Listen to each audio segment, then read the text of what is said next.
kita Muhammad sallallahu alaihi wasallam tiduran dalam posisi nyantai. Diungkapkan dalam sebuah riwayat muttaji'an, beliau tidur dalam keadaan miring di sebuah tempat yang bernama Hijr Ismail. Hijr adalah batu, Ismail napak tilas. Seorang nabi yang bernama Ismail menjadi putra daripada Ibrahim alaihissalam. Tatkala Rasulullah tidur dalam keadaan santai, tiba-tiba beliau didatangi oleh malaikat mulia yang ditugaskan oleh Allah Subhanahu wa taala, malaikat Jibril alaihissalam. Beliau dibawa, beliau dirangkul oleh Jibril, oleh Mikail, oleh Israfil, dibawa di dalam sebuah tempat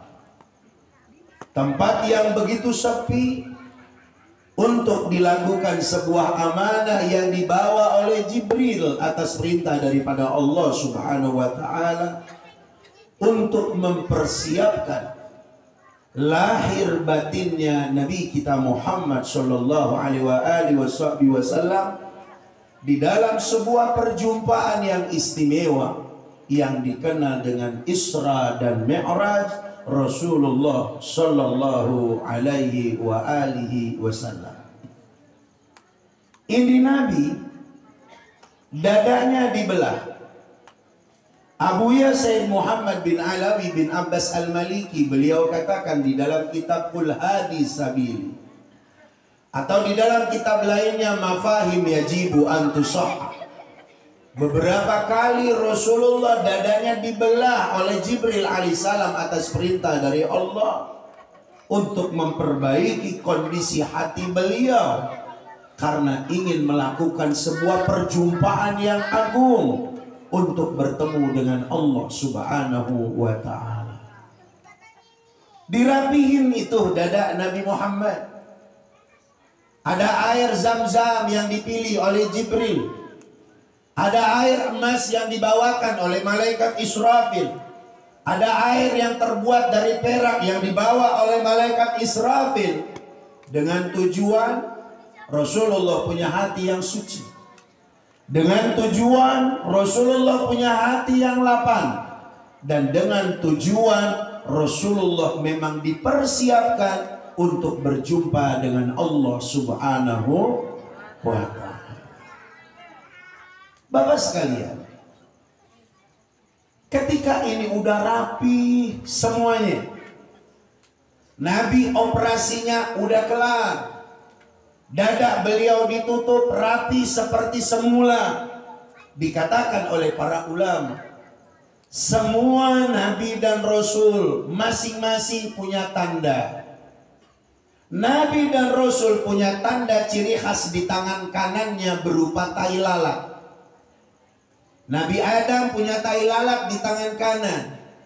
Nabi Nuh punya tai lalat di tangan kanan. Illa nabiyana Muhammad sallallahu alaihi wasallam, kecuali Nabi kita Muhammad sallallahu alaihi wasallam, beliau punya tanda bukan di tangan kanan, tapi tanda yang Allah berikan melalui Jibril alaihissalam.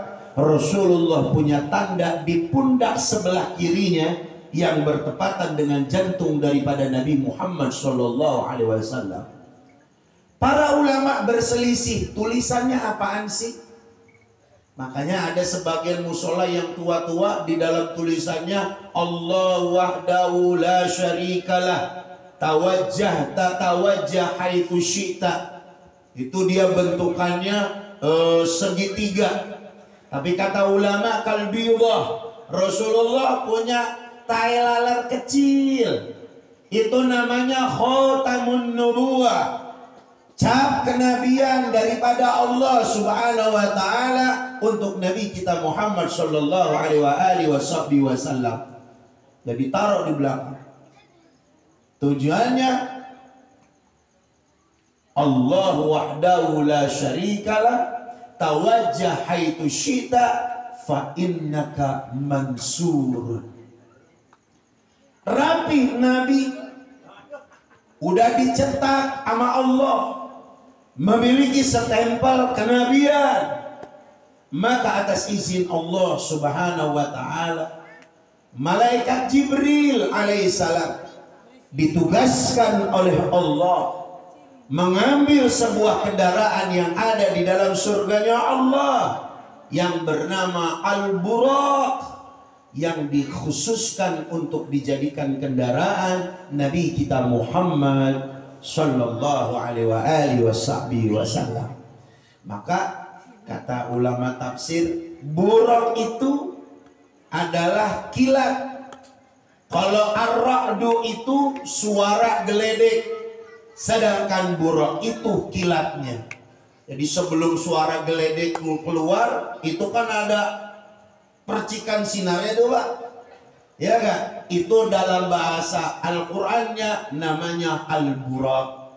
Barqun artinya kilat. Kenapa Allah persiapkan kayak begini? Nabi Allah bagi sebuah kendaraan yang bernama buraq karena peristiwa Isra dan Mi'raj Rasulullah itu dilakukan dalam keadaan begitu singkat. Al-Imam Abdurrahman Ad-Daibai, beliau katakan di dalam sebuah tulisannya, "Thumma arudduhu minal arsy qabla ay yabrudal farshu wa gadanala jami'al ma'arib fa idza syurribat turbatu taibatan minnu bi asyrafi qala sa'at ilai arwa'ul muhibbina alal agdami wan najaib." Tahukah kita Nabi ketika di Isra dan dimi'rajkan oleh Allah Subhanahu wa taala, kata Imam Ad-Daibai di dalam sebuah riwayat hadis, ketika Nabi dibawa oleh malaikat Jibril alaihissalam, itu bekas tiduran Nabi masih hangatnya ada Pak. Kan biasanya kalau kita tidur, bangun tidur kan hangat-hangatan badan kita masih ada tuh. Itu Nabi Isra udah kelar, Mi'raj udah kelar, balik lagi ke Hijr Ismail, itu bekas tempat tidur Nabi masih hangat. Kenapa sampai dikatakan sampai begitu? Jawaban sederhana, saking singkatnya Isra dan Mi'raj yang dilakukan oleh Nabi kita Muhammad sallallahu alaihi wasallam. Kalau kita nanya, emang berapa dekat sih jarak antara Mekah ke Masjidil Aqsa? Masjidil Aqsa disebutnya dahulu negeri Syam. Kalau dahulu di sekarang ini disebutnya dengan Suriah, itu jalan normal, make itu yang namanya kuda ataupun onta, itu 40 hari 40 malam saudara. Tapi Nabi bentaran doang. Dibawa ini Rasulullah oleh kendaraan buraq, sebelah kanan ada malaikat Jibril, sebelah kiri ada malaikat Mikail mendampingi Nabi Muhammad. Dibawa Rasulullah di dalam sebuah tempat. Nabi belum ke langit Pak. Nabi masih di yang namanya di bumi. Nabi-nabi itu Rasulullah sampai di dalam sebuah tempat namanya Zatun Nakhlah.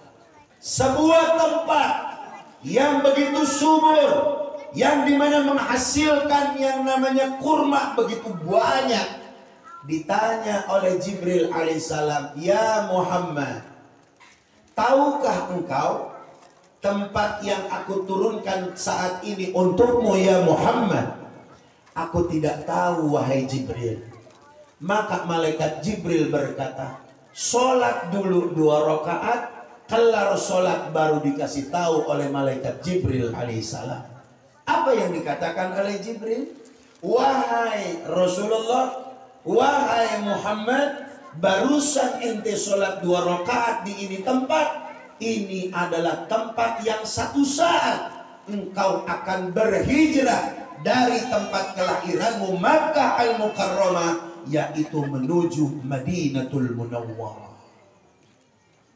Makanya Isra Mi'raj di dalam riwayat yang kuat itu 1 tahun Nabi menjelang hijrah dari kota Mekah menuju kota Madinah. Insya dengerin dulu ya Pak. Ya kan judulnya Isra Mi'raj. Kita ceritain ya tuh. Ntar jam 11 saya kelar. Ya. Kita keburu dingin masih. Gitu ya. Sampai tuh di Madinah, dibawa lagi tuh Nabi. Saudara, Rasulullah dimampirin lagi ke dalam sebuah tempat namanya negeri Madian. Sebuah tempat di mana Rasulullah Shallallahu Alaihi Wasallam disuruh sholat oleh Jibril 2 rakaat. Ditanya lagi Rasulullah, ya Muhammad, tahukah engkau di tempat seperti apakah engkau saat ini sholat? Kata Rasulullah, aku nggak tahu Jibril.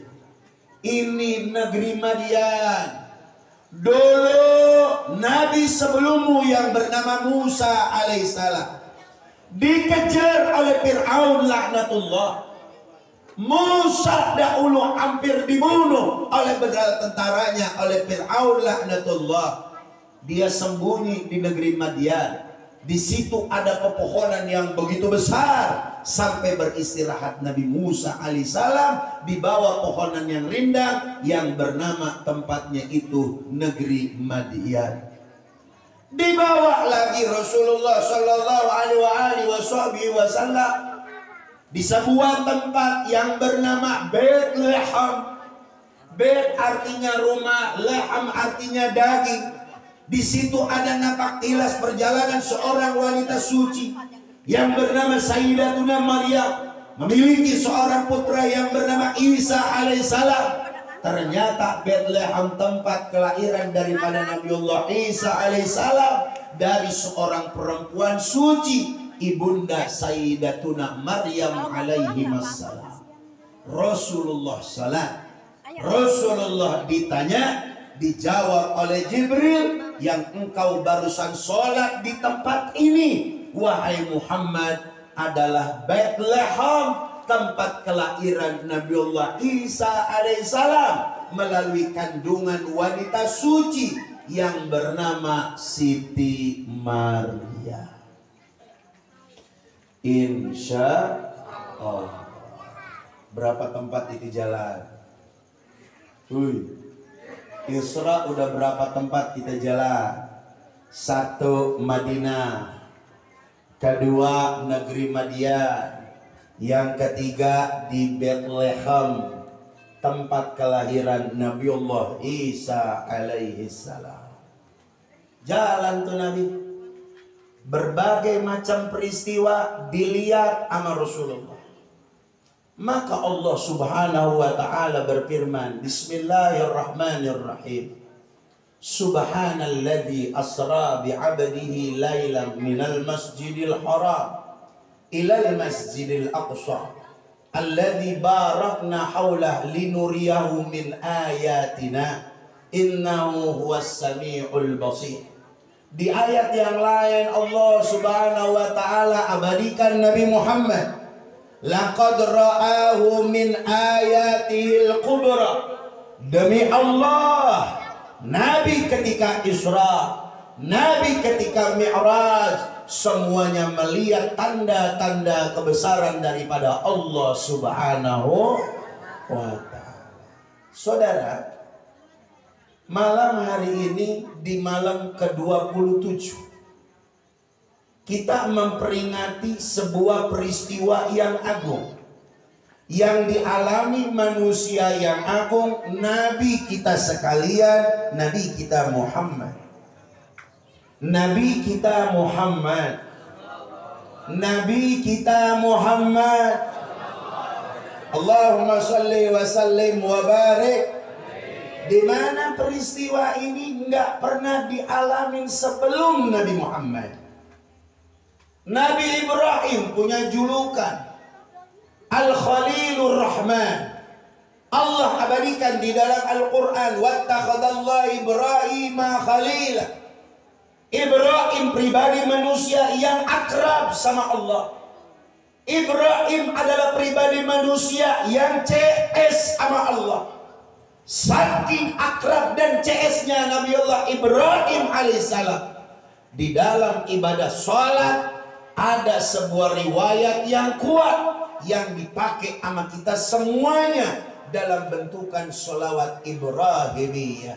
Allahumma salli ala Sayyidina Muhammad wa ala ali Sayyidina Muhammad kama sallaita ala Sayyidina Ibrahim. Ada kama sallaita ala Musa?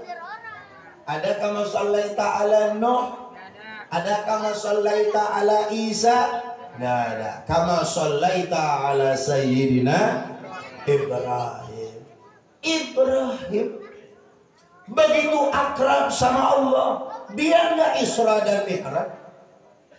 Nabi Musa, seorang nabi yang paling banyak protes sama Allah, sering didemo itu Allah sama Nabi Musa. Tapi Nabi Musa nggak punya kesempatan Isra dan Mi'raj berjumpa dengan Allah. Kata Abu Sayyid Muhammad, tahukah kalian kenapa Nabi dikasih sebuah keistimewaan? Ada peristiwa yang besar dalam peristiwa Isra dan Mi'raj. Ini sebagai at-tamyiz, sebuah pembedaan dari 124.000 Nabi dan Rasul yang diciptakan oleh Allah. Tidak boleh ada satu Nabi dan Rasul pun yang memiliki kelebihan keistimewaannya melebihi keistimewaan yang dimiliki oleh Nabi kita Muhammad. Oleh Nabi kita Muhammad sallallahu alaihi wasallam. Amin ya rabbal. Dibawa nih Rasul, langit pertama, langit kedua, langit ketiga, langit ketujuh, sampai mentok yang namanya Sidratil Muntaha, berjumpa dengan Allah subhanahu wa ta'ala. Ditanya dalam hikmah Isra dan Mi'raj Rasulullah sallallahu alaihi wasallam, tahukah kalian, dikatakan oleh ulama, dulu Allah kasih itu Taurat sama Nabi Musa, Allah kasih Zabur sama Nabiullah Daud, Allah kasih Injil untuk Nabiullah Isa alaihissalam. Berapa banyak kabar dari Allah, berita tentang akhirat, berita tentang kuburan, berita tentang surga, berita tentang neraka, berita tentang padang mahsyar, semua terdapat di dalam Taurat, Zabur dan Injil. Tapi beda dengan Nabi Muhammad. Nabi Isa dikasih tahu keadaan surga di dalam kitab Injil. Beliau dapat wahyu dari Allah. Tapi Nabi Musa enggak pernah tahu surganya Allah modelnya kayak apa. Nabi Musa dikasih tahu sama Allah tentang indahnya surganya Allah. Itu pun baru dikasih tahu di dalam kitab Taurat. Nabi Musa membaca itu Taurat. Beda dengan Nabi Muhammad. Beda dengan Nabi besar Muhammad sallallahu alaihi Rasulullah diundang sama Allah. Nabi diajak atas wasilah Jibril keliling alam semesta. Nabi periksa alam kubur, Nabi periksa langit pertama, Nabi periksa langit kedua, Nabi lihat keadaan aras, bahkan surga dan nerakanya Allah dicek oleh Rasulullah Shallallahu Alaihi Wasallam. Enak apa enggak itu? Woi, enak apa enggak? Hah? Bayangin dah Pak, sama kita bayangin. Nabi dikasih masuk ke surga, Nabi dikasih ngelihat ke neraka. Surga tuh ada 8 pintu, neraka tuh ada 7 pintu. Surga yang 8 pintu itu dihimpun dalam doa kita tuh. Allahumma antas salam wa minkas salam wa ilaika ya'udus salam fahayyina rabbana bis salam wa adkhilna jannata daras salam tabarakta rabbana wa ta'alaita ya dzal jalali wal ikram. Neraka 7. Allahumma ajirna minan nar, Allahumma ajirna minan nar, Allahumma ajirna minan nar. Al-Habib Hasan bin Ahmad Al-Kaf menulis riwayat di dalam beberapa kitab. Beliau katakan setiap ba'da subuh dan setiap ba'da sholat maghrib sebelum baca ampe lempengan Allahumma antas salam, duduk kita jangan sampai sila, tapi duduk kita masih dalam keadaan duduk tawarruk. Kita minta sama Allah berkah, Allahumma ajirna minan nar, berkah sama Allahumma antas salam, Allah masukkan kita dalam surga, Allah bebaskan kita dari panasnya api neraka. Amin ya Rabbal. Gitu ya Pak? Paham ini, paham? Ya, jadi kalau saya bacain kitabnya ya Isra Mi'raj sudah kelar, subuh juga bacain lagi kitabnya. Ini mau kita ceritainnya serampang serimping beda, ya gak? Semampiran aja. Jadi intinya malam ini begini, saya ceritain nama Bapak. Ada 21 titik Nabi Isra mampir, ke Madinah mampir, ke Madian mampir, ke Bethlehem mampir. Tuh Nabi mampir. Ditanya, kenapa Nabi mampir dulu? Kan kelar dirapiin dadanya, badannya udah rapi, tinggal mi'raj doangan. Dikatakan oleh ulama, Nabi diajak dan dibimbing oleh Allah bertabarruk, mengambil berkah sama para pendahulunya, para nabi, para mursalin, orang-orang soleh, supaya bersilaturahim, mengambil berkah orang-orang terdahulu. Kita nanya, Isra Mi'raj ini kita dikumpulin buat ngapain? Silaturahim. Betul gak?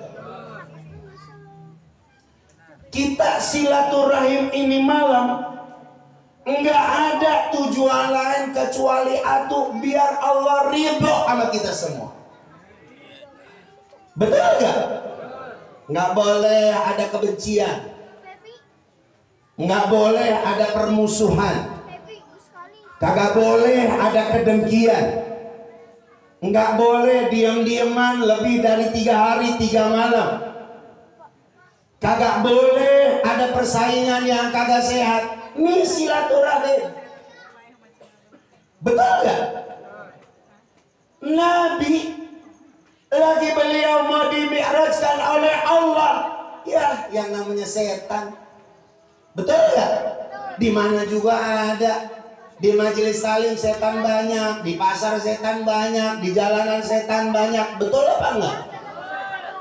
Sekarang yang jadi masalah buat kita semua, bagaimana caranya kita benahin biar punya hati rapi dan bersih dengan sisa umur yang kita punya.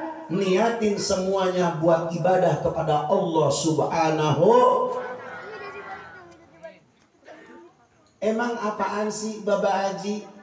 Isra Mi'raj intinya sembahyang biar benar. Ciri orang sembahyangnya itu benar, nggak pernah gedeg sama orang. Betul gak? Cirinya orang itu sholatnya rapi dan benar, kagak doyan sama barang haram, saudara. Lihatin dah, pertahanan terakhir di Indonesia sekarang majelis talim sama pesantren. Selain dari itu, wallahu a'lam. Betul? Betul ya? Tanya bocah sekarang, rukun sembahyang berapa? Masalah istihadah yang 15 biji ada apa modelnya? Darah head modelnya ada berapa warna? Orang sembahyang rambutnya nontot wadon makin mukena sah apa kagak? Ayo. Musola sama masjid sama apa beda? Ya. Musola, masjid masjid. Orang head ke masjid haram, orang head ke musola boleh. Musola ditingkat pakai aturan ilmu fikih, nggak kayak bangun masjid. Semua ilmu, saudara. Ini kita ilmu, makin hari kita makin tua, betul nggak? Ini sekarang yang harus kita siapin adalah ngebentuk generasi biar pada bagus. Biar pada perlu sama agama. Baca Quran biar pada bagus. Doa biar pada mantap. Tawasul biar dia pada bagus. Kita ini sekarang hidup di akhir zaman. Bocah pagi-pagi dimpaninnya handphone. Babanya game online.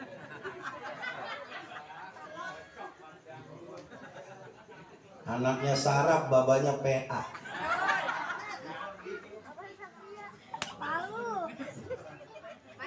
Betul gak? Ayo benahin, rapiin. Nih bocah-bocah kayak gini nih, udah pandai Pak, rapi banget ke Alfamart tuker poin 50.000. Betul gak? Saya belum lama nangonin kasus bocah umur 20 utangnya 1 miliar. Beneran Pak? Emang apa? Judi online kemarin Piala Dunia habis 150 juta. Nggak ngaruh. Ini kan orangnya rajin ngaji kan. Sembahyang baik nih orangnya, doyan judi. Wala iya billah. Rapi kan capek sembahyang, betul gak? Sholat kita nungging, nangis apa segala, yang dimakan haram, hak orang ditelan sama dia. Na'udzubillah min. Kita bentuk sekarang, ajak saudara kita ke masjid, ajak keluarga kita ke musola, hidupin masjid, hidupin musola. Imam sholat kita jadwalin, tukang azan kita jadwalin. Yang belum bisa ngimamin, ajarin biar jadi imam sholat yang bagus. Jangan main maju banget. Imam sholat mentang-mentang ubannya banyak, jenggotnya panjang, ngimamin. Giliran walad dolin bacanya walad jolin. Kadang-kadang kita ngomong kayak begini banyak yang kagak nerima nih. Betul gak? Bapak cari dah musola masjid, imam sholatnya ke jadwal. Demi Allah berkah tuh masjid musola. Lah kan enak begitu. Betul gak Pak? Cek sama kita. Dikata yang biasa ngimamin, maghrib gua, isya gua lagi baik, subuh gua, johor gua, asar gua. Lihat aja lempengan maghrib gua ngumpet sekalian. Ada gak kejadian kayak begitu? Ada gak kejadian yang kayak begitu? Banyak. Jangan dianggap sepele. Ini majelis taklim al-mahabbah wadah. Kita buka Safinah, kita ngaji Fathul Qorib. Sekarang aja di Tangerang Selatan generasi yang bisa baca kitab kuning kehitung Pak. Ada bocah muda sekarang mau ngapalin jurumiyah, al-kalamu wal abdul murakabul mufidu bil wad'i. Ya muyang-muyangin pala baik. Betul apa enggak? Ada yang yang mau ngapalin nyi'rab, al-kalamu jadi mubtada harus dibaca rofa, tanda rofanya doma zahir di akhirnya karena dia isim mufrad. Isim mufrad kalau dirofain tanda rofanya sama doma. Ngerti kali ini gua ngomong? Ya sama sih gua ngapalin.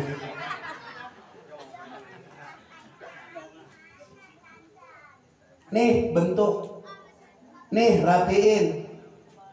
Nggak main-main sekarang. Masya Allah, ngeri sekarang.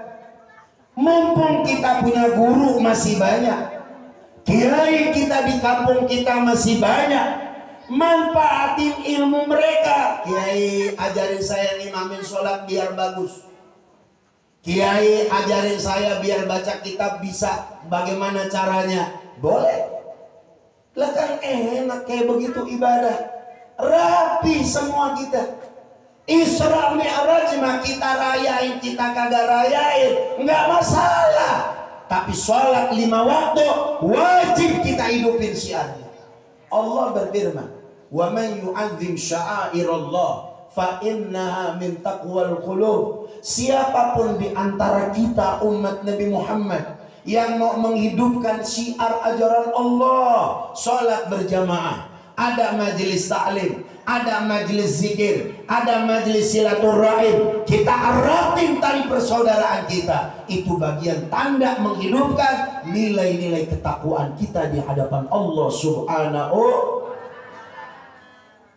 Saya pesan pertama, ini kan pada doyan ngaji semua nih di majelis taklim. Tadi saya nanya Pak Ustadz buat apa kegiatan ya.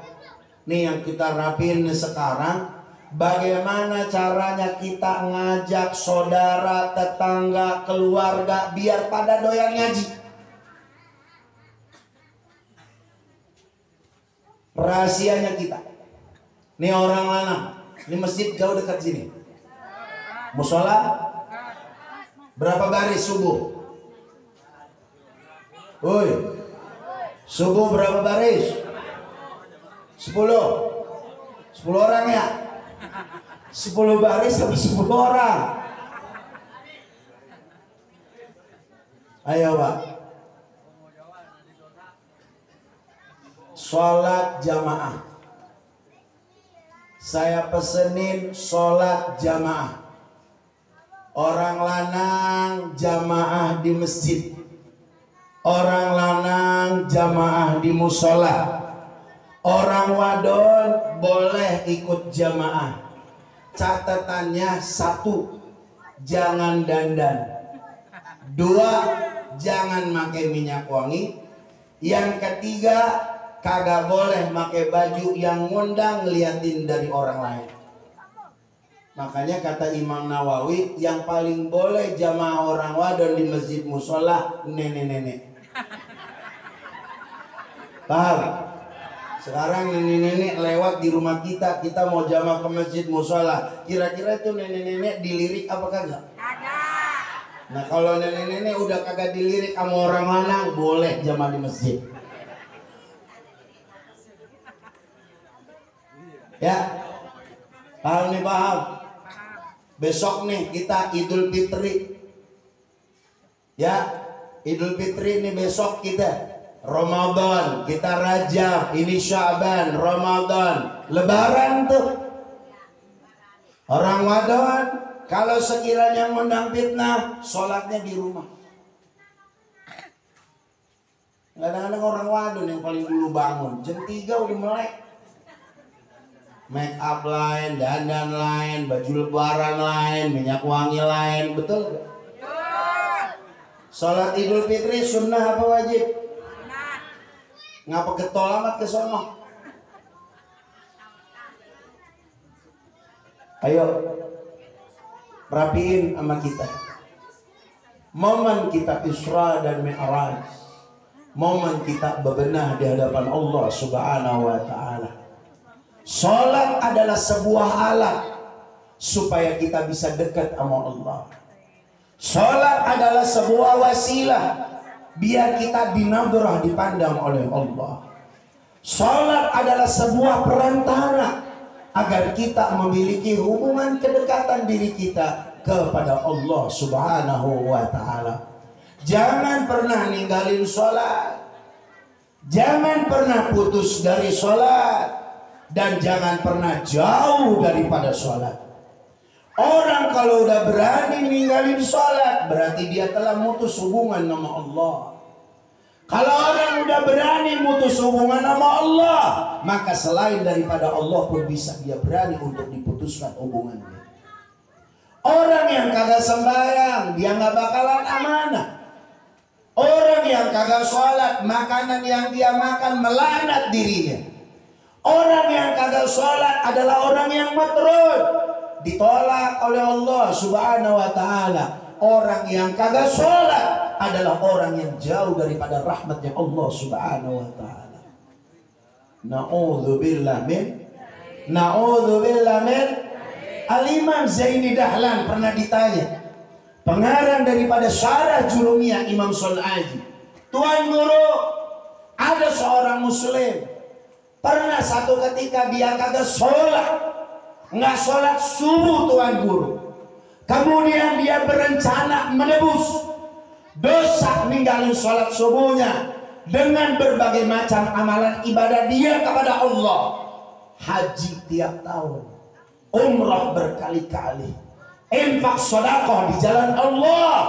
Kata Imam Zaini Dahlan, sekalipun semua pahala dia kumpulin untuk membayar gara-gara dia kagak ninggalin sholat subuh 2 rakaat, maka ketahuilah semua pahala yang dia kumpulin itu enggak bakalan mampu menutup besarnya dosa ninggalin sembahyang subuh.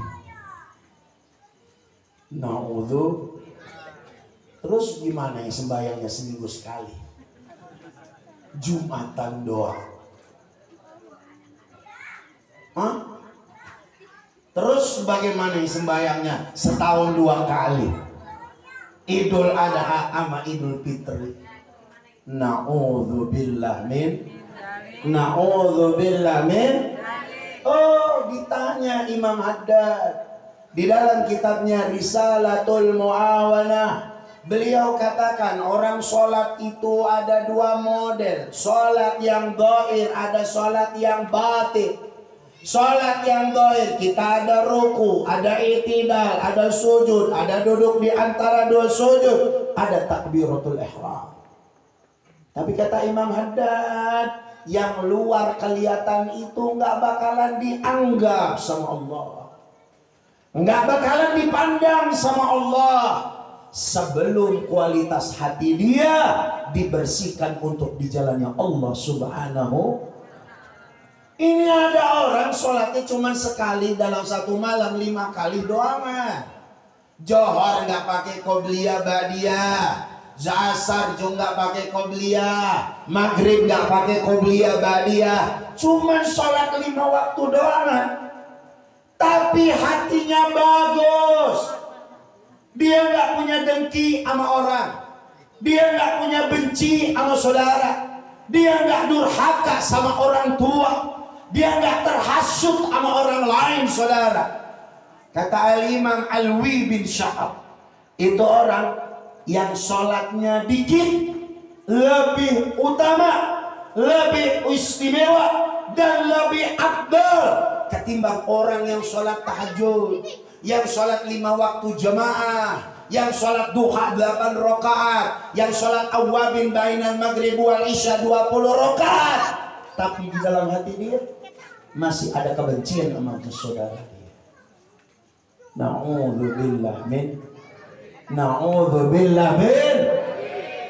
Ini kan orang sekarang kalau ngomong begini nih, orang sekarang nih, bagus dah, sumpama nih, sesama mubalek, sesama ustadz, sesama kiai, bagus ente dakwah, tapi dalam hati dia, yang penting elu nggak boleh lebih bagus dari gua.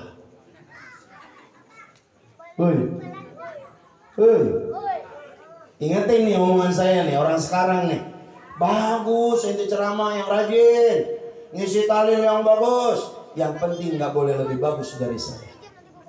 Apa bedanya warisan kalimat dulu manusia yang dicela dan dilaknat oleh Allah? Ana khairum minhu ya Rabb. Saya lebih bagus dari Adam. Yang ngomong siapa? Saya yang ngomong. Oh, saya iblis. Itu di dalam Al-Quran. Ya, paham Pak? Paham Pak? Ini kan kita Adam nih ngeliat nih guru-guru kita lahir batinnya mudah-mudahan hangat diikat sama silaturahim. Amin ya robbal. Ayo kita saling gandeng nih. Ya, jangan ada dengki, gedek baik sama orang, sewot baik sama orang. Emang garanya apa sih? Orang ada sewot, orang ada dengki, orang ada kagak demen baik sama dia. Kunci penyakitnya cuma satu. Kata Imam Abdullah bin Alawi Al-Haddad di dalam Risalatul Muawana, di dalam kitab Risalah Adab Sulukil Murid, urusannya dunia. Duit, jabatan, kehormatan. Buang.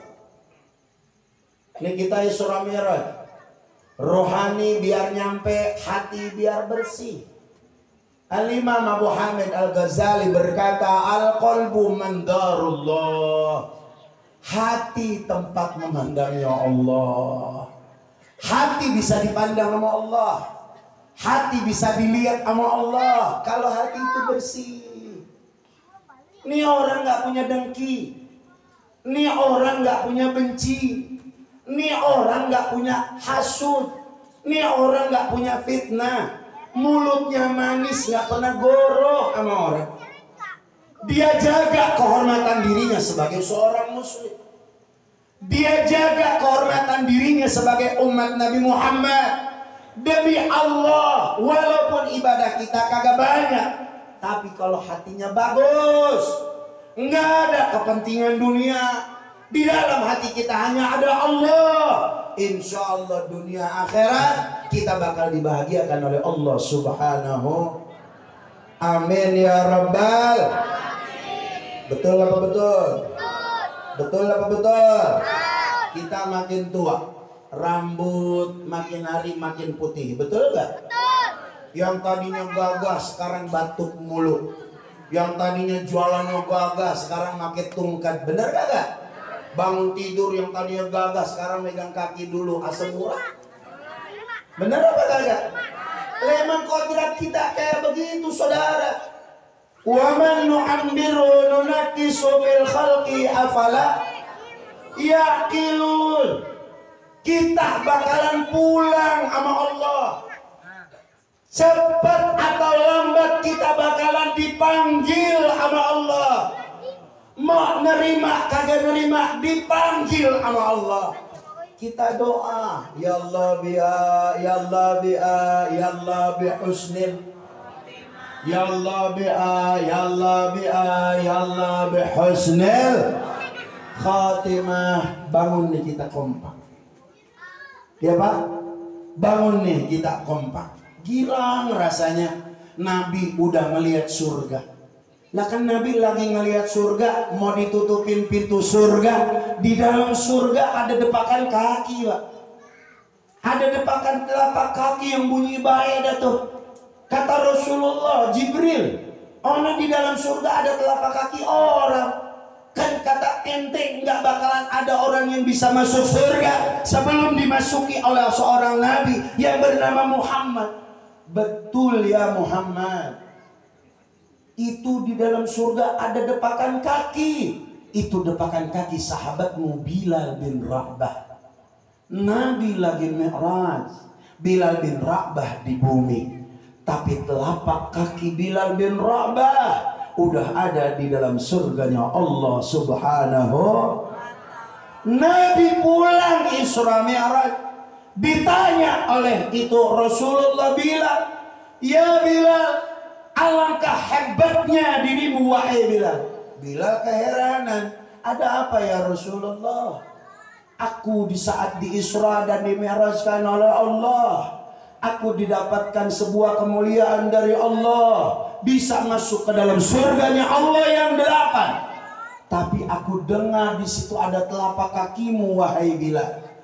Apa yang engkau lakukan selama engkau menjadi umatku, ya Bilal?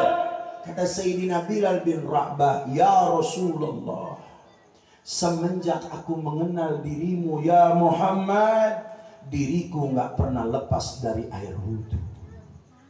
Mau ngaji wudhu, mau tidur wudhu, mau nyelek bini wudhu.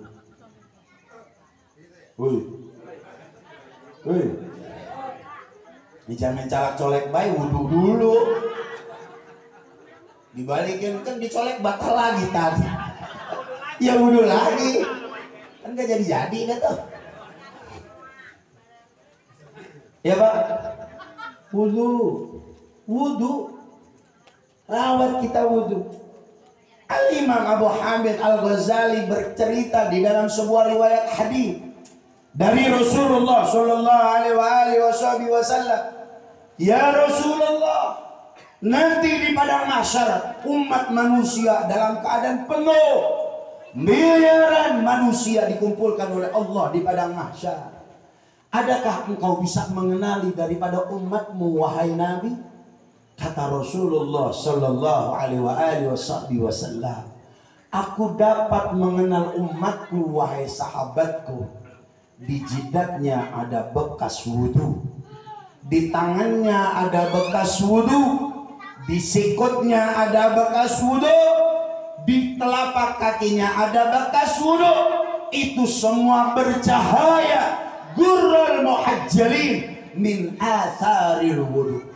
Itulah ciri daripada umat Nabi besar Muhammad. Nabi besar Muhammad Sallallahu Alaihi Wasallam. Jadi intinya nih malam hari kita bahagia bisa Isra dan Mi'raj, memperingati perayaan daripada perjalanan manusia agung Nabi Muhammad dalam Isra dan Mi'rajnya. Artinya ini malam hari kita diajak oleh Nabi silaturahim kuatin, syiarin sholat 5 waktu kita di masjid dan di musalla. Ajarin anak-anak kita, orang tua kita sholat pakai ilmu, baca Quran pakai ilmu, belajar tafsir pakai ilmu, belajar hadis pakai ilmu. Karena semua dasar daripada semua ibadah semuanya didasari oleh ilmu. Insya Allah.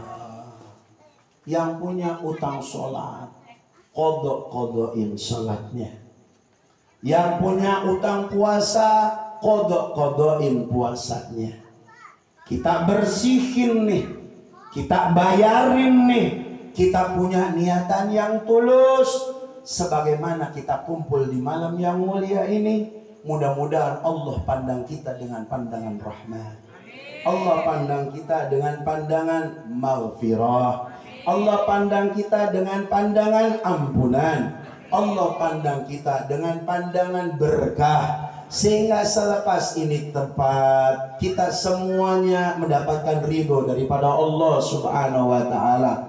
Tidaklah nafas yang kita keluarkan, tidaklah kalimat yang kita bicarakan, tidaklah gerak dari kedua tangan dan kedua kaki kita yang dilakukan, melainkan kita niatin itu semuanya hanya untuk mendapatkan ridho daripada Allah Subhanahu wa Ta'ala.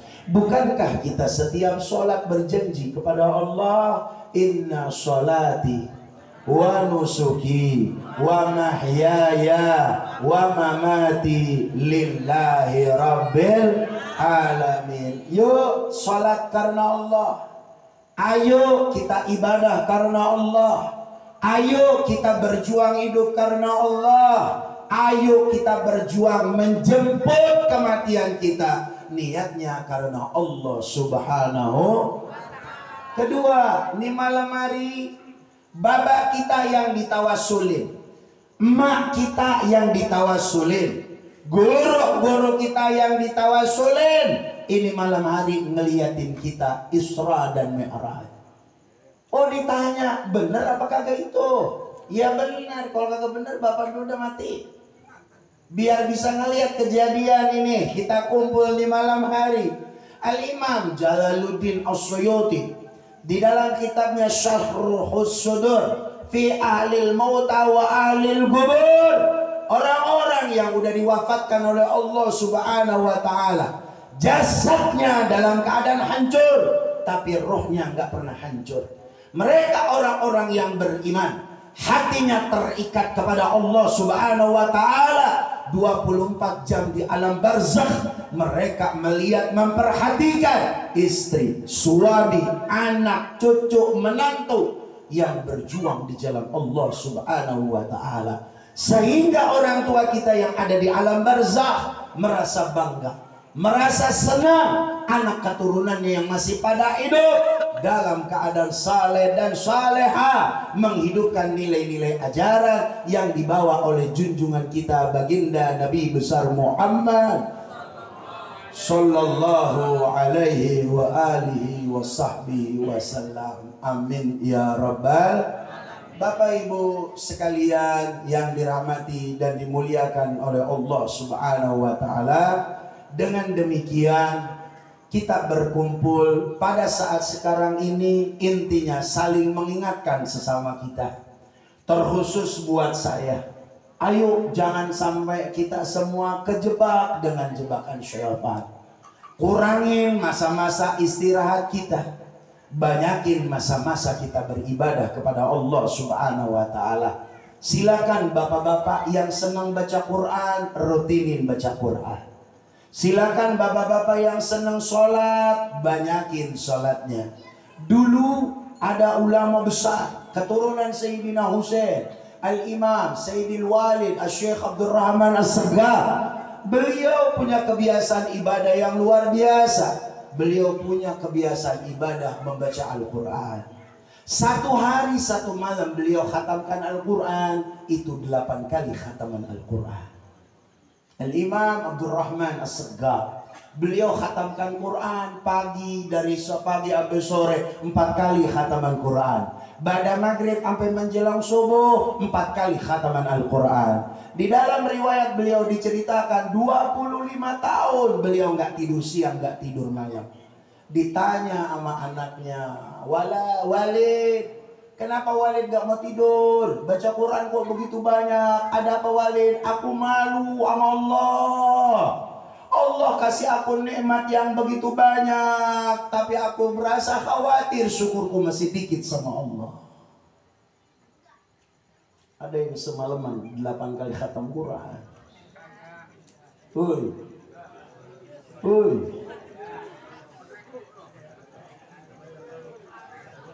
Ada. Hah? Bapak kalau ziarah ke Malang, ada seorang wali besar yang bernama Syekh Al-Habib Muhammad bin Ahmad Al-Muhdar. Beliau punya walid namanya Habib Ahmad Al-Muhdar. Makamnya di Hadramaut. Beliau ini guru daripada Al-Habib Ali bin Abu bin Muhammad bin Husain Al-Habsyi, pengarang daripada Simtud Durat. Itu beliau 40 tahun menjelang beliau meninggal dunia, Habib Ahmad Al-Muhdar, beliau gali kuburannya, ngaji ke liang landakannya. Beliau khatamin Quran 7.500 kali khataman Quran. 7.500 kali khataman Quran. Anaknya nanya, "Mbak, baca Quran ngapa banyak amat ono?" Sampai 7.500 kali. Kata Habib Ahmad Al-Muhdar, "Nah, aku malu. Dulu ada seorang wanita soleh, wanita yang ahli sujud kepada Allah, wanita yang ahli di dalam membaca Al-Quran kepada Allah, yang dia nggak takut sama panasnya neraka, yang nggak berharap dengan nikmatnya dari surga, yang dia pengenin hanya ridho daripada Allah Subhanahu wa taala. Al-Imamah Rabi'atul Adawiyah mau meninggal dunia, khatamnya 7.000 kali khataman Quran. Kata Habib Ahmad Al-Muhdar, aku malu sama wanita yang salehah. Dia aja mau meninggal 7.000 kali khataman Al-Quran, aku khatamin 7.500 kali khataman Al-Quran. Cucu Nabi Al-Imam Ali Zainal Abidin, Sajjad, ahli sujud kepada Allah. Satu malam sembahyang 1000 rakaat. Ya, dungkul kita mudah gagat beda urusannya. Kita mah kan nggak ada tampang sujud lama ini. Jidatnya udah kelihatan. Berdiri juga ini mah sembahyangnya kuliah sama kulhu. Baca sabihi juga kaki udah kelamaan berdiri. Ya Pak. Ali Zainal Abidin As-Sajjad, ahli sujud kepada Allah 1000 rakaat. Masya Allah. Di sini ada yang pernah sembahyang 100 rakaat.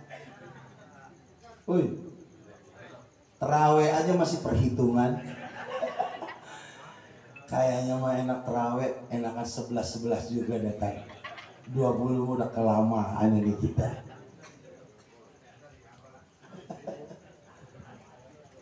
Ya Pak. Ayo. Lah sekarang gimana saya setiap ngaji kagak diprotes sama jamaah? Kata jamaah, Ustaz, lelagian saya sembahyang terawih baru Allahu Akbar udah ruku baik. Terawih yang 20, yang 11 mah enak banget Tan. Dia mah 11 juga enak, 8 rakaat 4 kali salam. Bacanya kagak buru-buru, rukunya enak, itidalnya enak. Yang 20 Allahu Akbar, baru Allahu Akbar kabiro udah waladhdallin. Betul apa enggak? Betul. Bener apa kagak? Kira-kira sembahyang kayak begitu enak apa kagak? Capek. Terus ngapa kayak begitu baik sembahyang? Woi, sembahyang kayak begitu ngapa begitu baik? Kirain saya di kampung saya doangan kali. Di sini sama juga. Woi, sama juga sama. Terawih modelnya kayak begitu.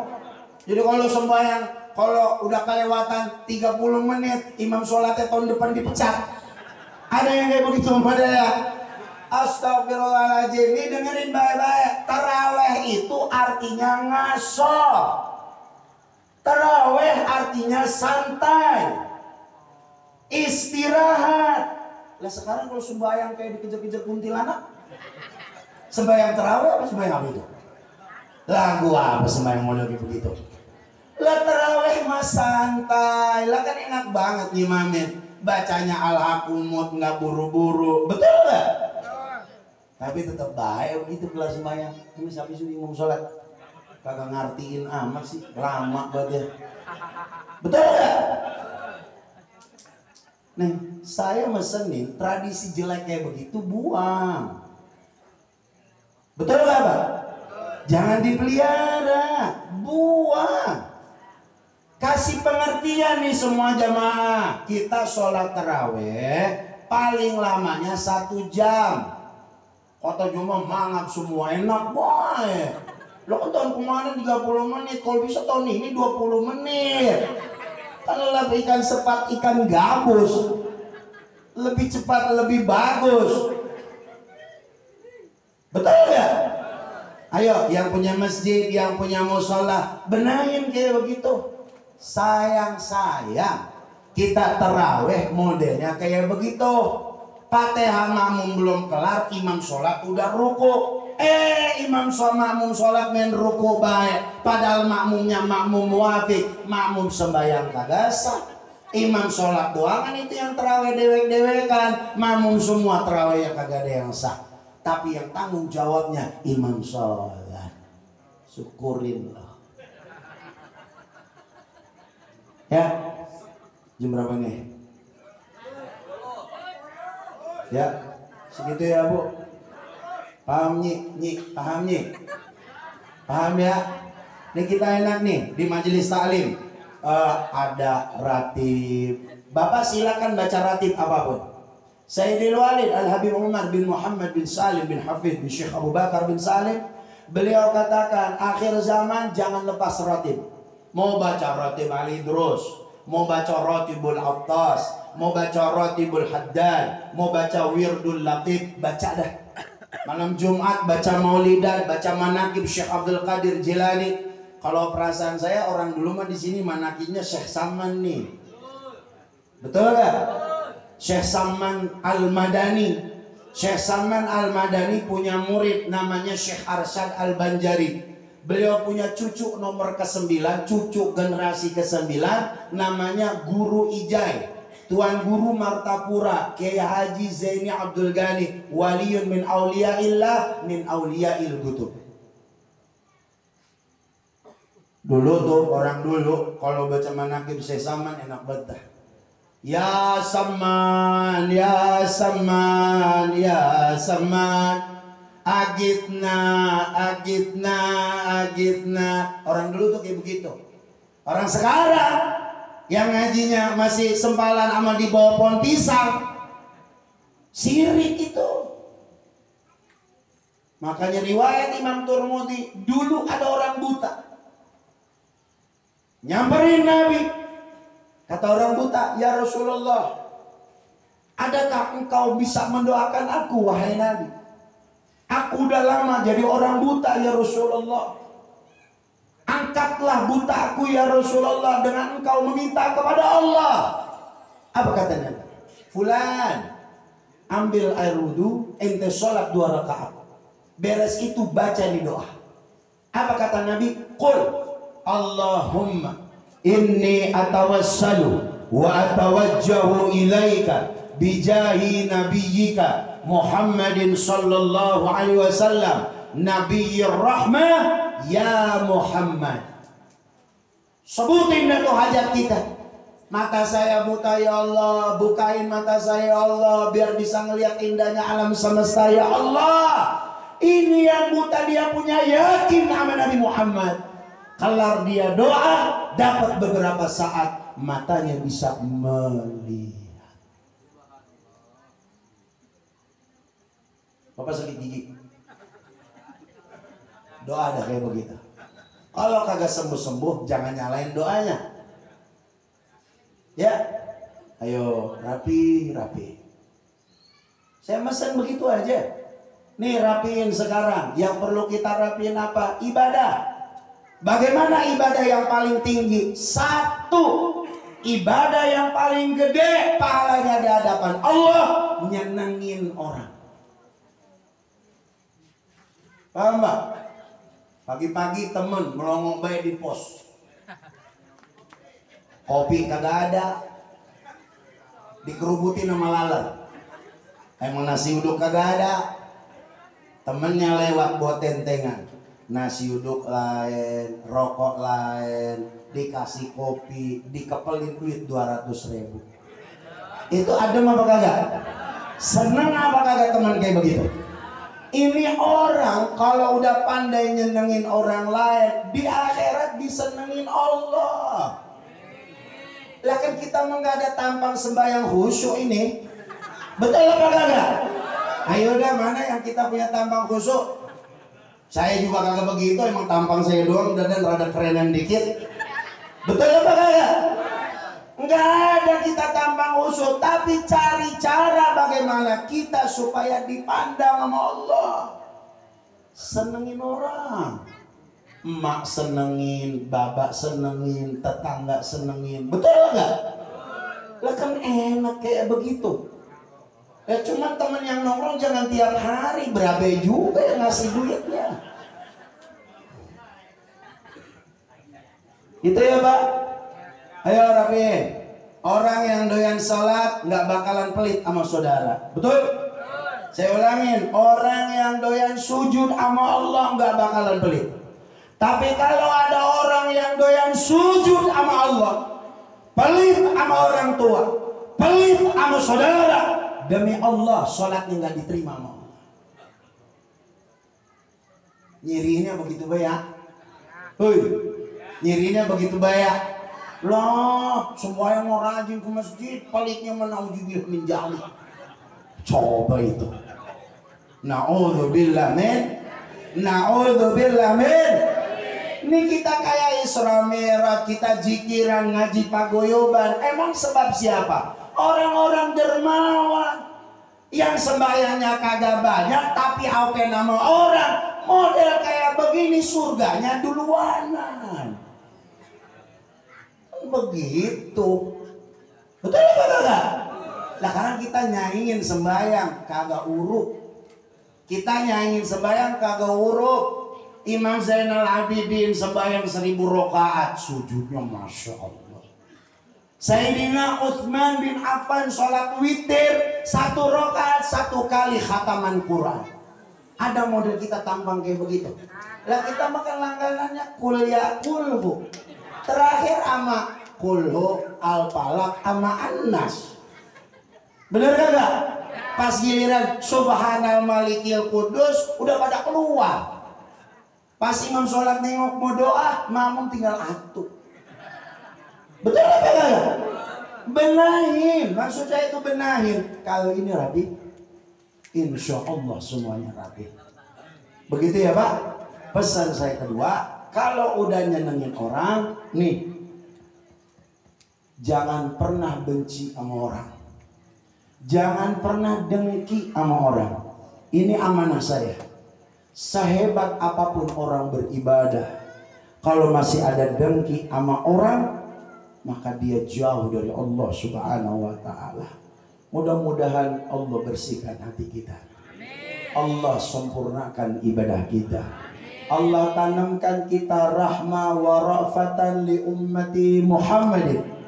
Allah tanamkan kasih sayang, Allah tanamkan cinta, Allah tanamkan rahmat di dalam hati kita, semua untuk umat Nabi Muhammad sallallahu alaihi wasallam. Dan semoga majelis yang dipimpin oleh guru kita Al-Ustaz bin Awal Pak Guyuban Ridha Ilai Al-Mahabbah diberkahi oleh Allah Subhanahu wa taala. Jamaahnya diberikan kekuatan dan keistiqomahan di jalan Allah. Semua yang menjadi hajat sahibul majlis semoga diberikan kelancaran dan kemudahan oleh Allah. Selepas ini acara dosa kita diampuni, kesalahan kita dimaafkan, rezeki kita dilapangkan, hati kita dilapangkan, penyakit hati yang bersarang di dalam diri kita dibuang oleh Allah. Selepas ini acara kita menjadi pribadi yang bertakwa, yang tambah takut kepada Allah, yang tambah berharap kepada Allah, dan bertambah rasa cinta kepada Nabi besar Muhammad sallallahu alaihi wasallam. Al-Fatiha hadrati li Sayyidina Ahmad bin Isa muhajir ila Allah. Sayyidina Ali bin Ali Khalid Qasam Sayyidi Qutb al-Anfas bi Amir Muhammad bin Muhammad al-Ghazali Sayyidi Qutb Rabbani Sumadan al-Gawth al-Arif billah Syekh Muhyiddin Abdullah bin Qadir al-Jilani radhiyallahu anhu Sayyidi al-Faqih Muqaddam Muhammad bin Ali Ba'alawi walil ulama kisatil ladina balagu dina fi biladina Indonesia sulihim fura'im wa ali silsilatihim wa dhumma al-adradi Sayyidi Muhammad Maula Dawilah Syekh Abdul Rahman Segaf Auladi Syekh Abu Bakar Sakrat Syekh Umar Muhdar Syekh Ali bin Abu Bakar Sakran Sayyidina Abdullah bin Abu Bakar Sakran Al-Idrusil Akbar Auladi Syekh Abu Bakar Adini bin Abdullah bin Abu Bakar Sakran Al-Idrusani Sayyidi Fakhrul Wujud Syekh Abu Bakar bin Salim Syekh Agil bin Salim wa Salim Fara'im wa ali silsilatihim dhumma al-adradi Sayyidil Imam Qutbil Anfas Al-Habib Umar ibn Abdul Rahman Al-Attas wa Syekh Ali ibn Abdullah Baras Sayyidi Qutbil Irsyad wa Qutbil Ibad wal-Bilad Al-Habib Abdullah ibn Alawi Al-Haddad Sayyidina Ahmad bin Zain Al-Abshi wa Sayyidina Umar Al-Abshi Sayyidi wa Habibi Al-Habib Ali bin Abdul Rahman Al-Abshi wa Al-Habib Ali bin Muhammad bin Husain Al-Abshi wa Al-Habib Husain bin Abu Bakar Al-Idrus Sayyidi Al-Walid Al-Habib Hamad bin Abdullah bin Sam Al-Attas Sayyidi Al-Walid Al-Habib Hamad bin Abdullah bin Talib Al-Attas Sayyidi Habib Al-Habib Hassan Al-Habib Salim ibn Imam Abdullah bin Umar Al-Shadiri wa Abu Yusuf Muhammad bin Ali bin Abdul Salmani Kukiyaji Muzammil Sayyidi Al-Walid Al-Habib Abdul Qadir Jilani bin Mahdi bin Abdullah bin Umar Al-Shadiri wal-Habib Abdul Qadir bin Ahmad Saggaf Sayyidi Al-Walid Al-Habib Abu Bakar bin Muhammad bin Umar Al-Saggaf wal-Habib Salih bin Muhsin Al-Hamil wa Sulim Fara'im wa Ali Silsilatihim wal-Habib Rizal bin Abdullah Jamalullah wa Sayyidi wa Habibi Al-Habib Abdullah bin Muhammad bin Abdullah bin Hasan Al-Idrus wa jami'i walidina wa walidikum wa ahlina wa ahlikum wa ammatil muslimin wal muslimat wal mu'minin wal mu'minat anna Allah yataghashsha'u bir rahmah wal maghfirah wa biniya anna Allah ya'idu alaina min barakatihi wa anwarihim wa ulumihim wa karamatihim wa asrarihim wa naf'atihim fid din wa dunya wal akhirah wa ila hadratin nabi sayyidina Muhammadin sallallahu alaihi wasallam al-Fatiha. A'udzu billahi minasyaitonir rajim. Bismillahirrahmanirrahim. Alhamdulillahirabbil alamin. Arrahmanir rahim. Maliki yaumiddin. Iyyaka na'budu wa iyyaka nasta'in. Ihdinas siratal mustaqim. Siratal ladzina an'amta 'alaihim ghairil maghdubi 'alaihim waladdallin. Bapak sekalian yang dimuliakan Allah, demikian yang kami bisa sampaikan. Mudah-mudahan ada manfaat buat saya dan juga manfaat buat kita semuanya. Wallahul muwaffiq ila aqwamit thariq. Wassalamualaikum warahmatullahi wabarakatuh.